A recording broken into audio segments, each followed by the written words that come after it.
अज़ीज़ तलबा व तालिबात अस्सलामु अलैकुम। उम्मीद करती हूँ आप सब खैरियत से होंगे। आज हम अभ्यासक्रम में आगे बढ़ते हुए व्याकरण विभाग में एकम 4 जिसमें आज हम पढ़ेंगे विशेषण। सबसे पहले देखते हैं विशेषण का अर्थ। तो जे शब्द प्राणी के पदार्थना गुणનું કે સંખ્યાનું વર્ણન કરી તેના અર્થમાં વધારો કરે તે વિશેષણ કહેવાય છે। मतलब कि जो शब्द कोई प्राणी या कोई पदार्थ उसकी गुण संख्या का वर्णन करके, या इन शॉर्ट कहेंगे कि जे शब्द नामनी विशेषता बतावे या संज्ञानी विशेषता बतावे, यानी कि उसके आकार, रंग, संख्या के बारे में कुछ विशेषता बताए, उसे विशेषण कहते हैं। इन शॉर्ट आपको इतना याद रखना है कि नामना अर्थमा વધારો करे તેને વિશેષણ કહેવાય છે, या संज्ञाना अर्थमा વધારો करे તેની विशेषता बतावे તેને विशेषण કહેવાય છે। मिसाल के ज़रिए समझेंगे। आकाश में झगमगता तारा प्रकाशे छे। तो सबसे पहले आपको इसमें से नाम या जिसे संज्ञा कहते हैं वो ढूंढ लेनी है। तो यहाँ संज्ञा है तारा, लेकिन तारा केवा छे, अगर ये प्रश्न आप पूछोगे तो आपको विशेषण अपने आप मिल जाएगा कि तारा जो है, तारों की क्या विशेषता बताई गई है कि वो झगमगता छे, मतलब टिमटिमा रहे हैं।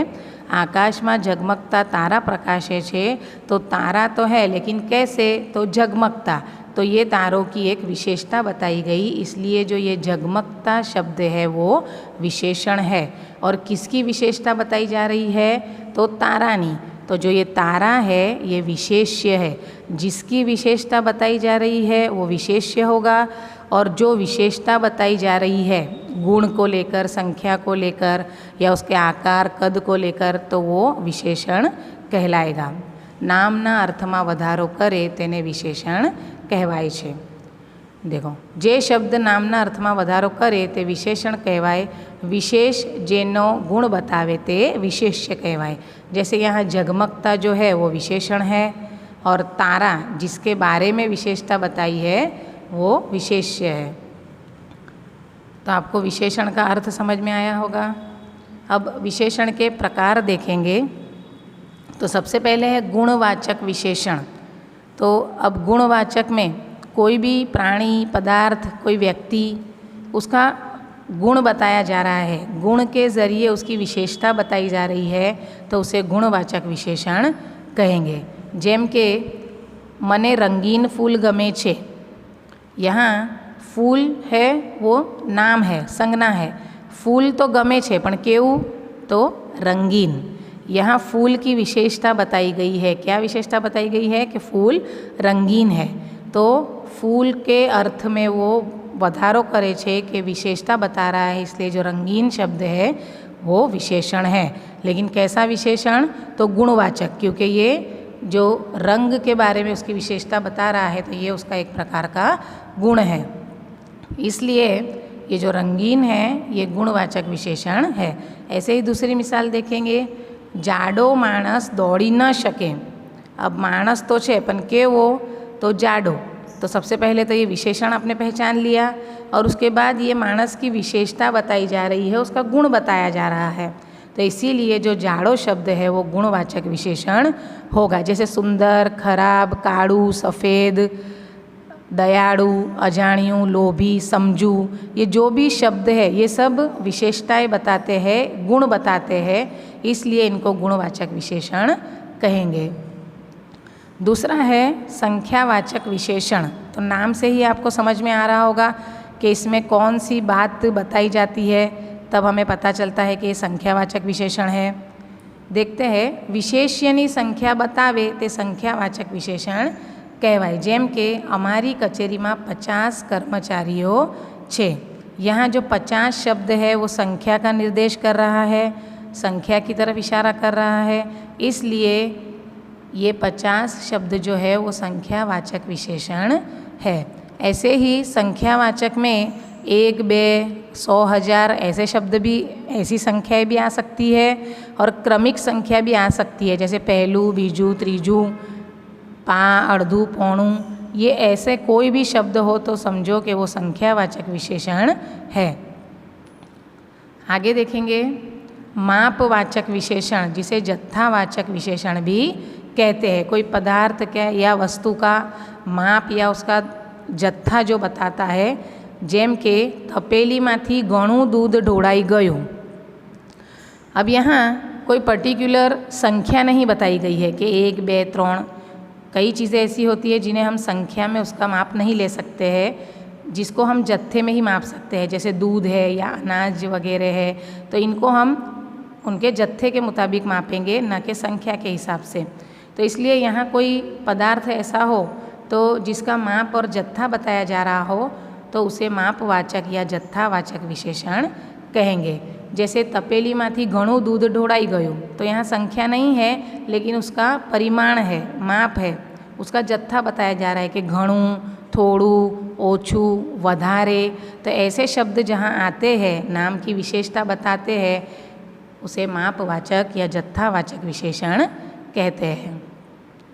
दर्शक विशेषण, दर्शक यानी देखना, तो नामनो निर्देश करे छे, जेम के नामनो निर्देश करे छे मतलब कि जो चीज़ के बारे में बात कर रहे हैं उसकी तरफ इशारा करते हैं या वो चीज़ बताते हैं उसकी तरफ निर्देश करते हैं। जेम के आ चौपड़ी खूब सरस छे, किसी चौपड़ी के बारे में बता रहे हैं लेकिन उसका नाम नहीं है, लेकिन इशारा करके बता रहे हैं, उसकी तरफ निर्देश करके बता रहे हैं कि आ चौपड़ी खूब सरस छे, पेलू फूल सुंदर छे। तो आ, पेलू, ऐसा सब शब्द जहाँ आते हैं उसे दर्शक विशेषण कहते हैं।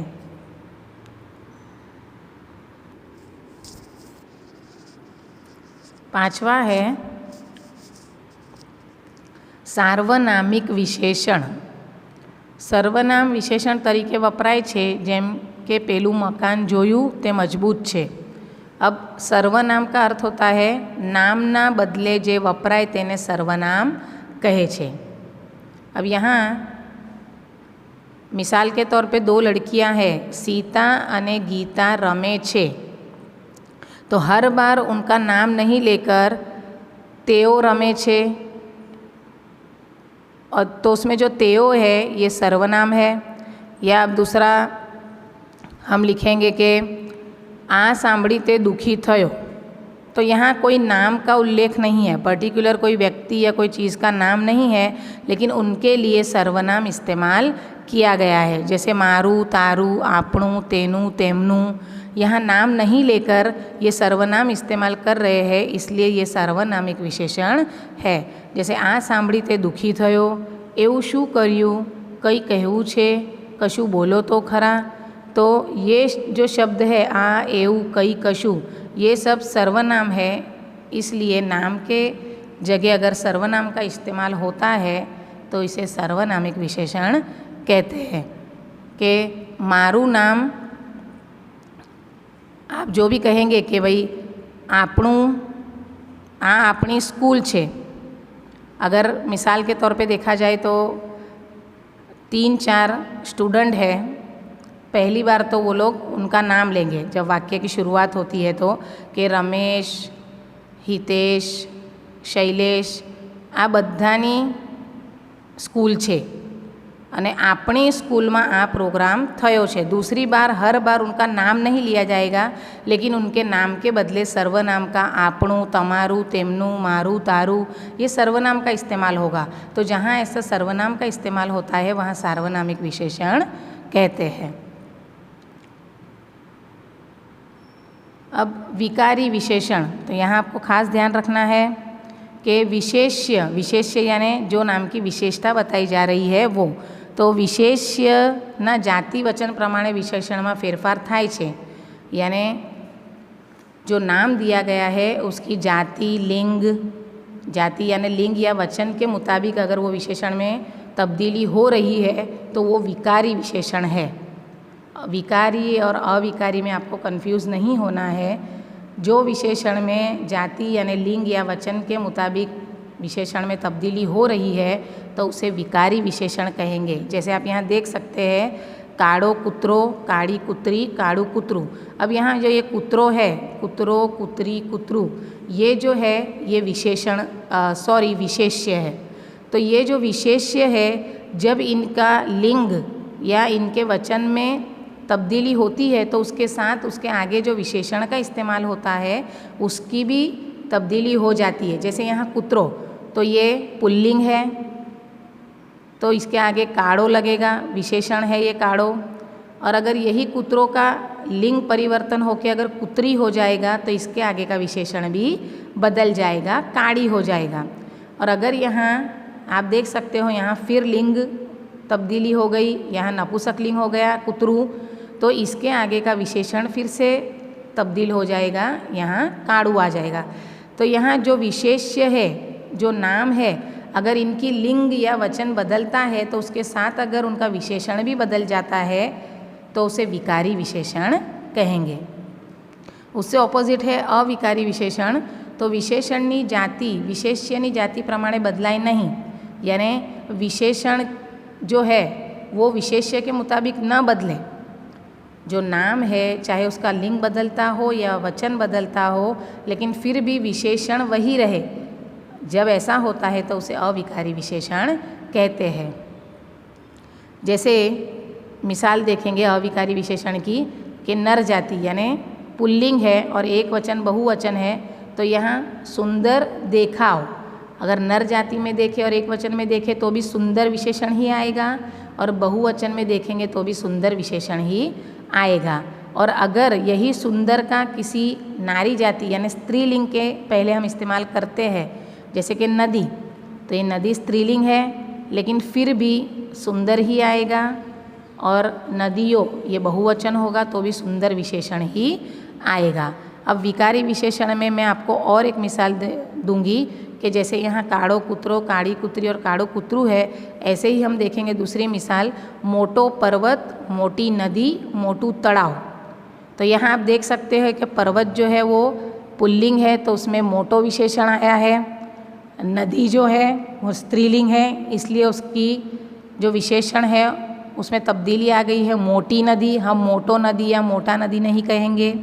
और तड़ाव जो है तो तड़ाव केऊ, तो ये नपुंसकलिंग है तो उसके आगे का विशेषण जो है वो मोटू हो जाएगा।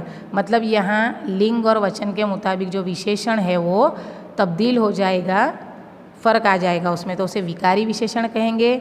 और अविकारी की दूसरी मिसाल अगर हम देखें तो जैसे सफ़ेद चादर, सफ़ेद साड़ी અને सफ़ेद पक्षियों, तो यहाँ चादर, साड़ी और पक्षियों इनका अलग अलग लिंग और वचन है, लेकिन फिर भी इसके पहले आने वाला इनकी विशेषताएं बताने वाला विशेषण एक ही है, सेम है, सफ़ेद, उसमें कोई तब्दीली नहीं आई है। तो जब लिंग और वचन के मुताबिक तब्दीली होने के बावजूद अगर विशेषण नहीं बदलता है तो वो अविकारी विशेषण है। जैसे चौरस डिज़ाइन, चौरस खेतर, चौरस रुमाल, तो यहाँ डिज़ाइन, खेतर, रुमाल ये सब अलग अलग इनका लिंग और वचन है, लेकिन फिर भी इनके आगे का जो विशेषण है चौरस, उसमें तब्दीली नहीं आएगी। तो उम्मीद करती हूँ आपको विकारी और अविकारी विशेषण भी समझ में आ गया होगा। 1 से 2 बार आपको ध्यान से पढ़ लेना है, देख लेना है। बहुत ही ईजी है। नामना अर्थમાં વધારો કરે તેને વિશેષણ કહેવાય છે, जिसमें गुणवाचक, संख्यावाचक, जत्थावाचक यानी मापवाचक और सार्वनामिक विशेषण हमने देखे। और विकारी और अविकारी में आपको कंफ्यूज नहीं होना है। आप इसकी मिसालें देखेंगे 1 से 2 बार और समझेंगे तो आपको ज़रूर समझ में आ जाएगा। नेक्स्ट पीरियड में दूसरे टॉपिक के साथ मिलेंगे। अल्लाह हाफिज़।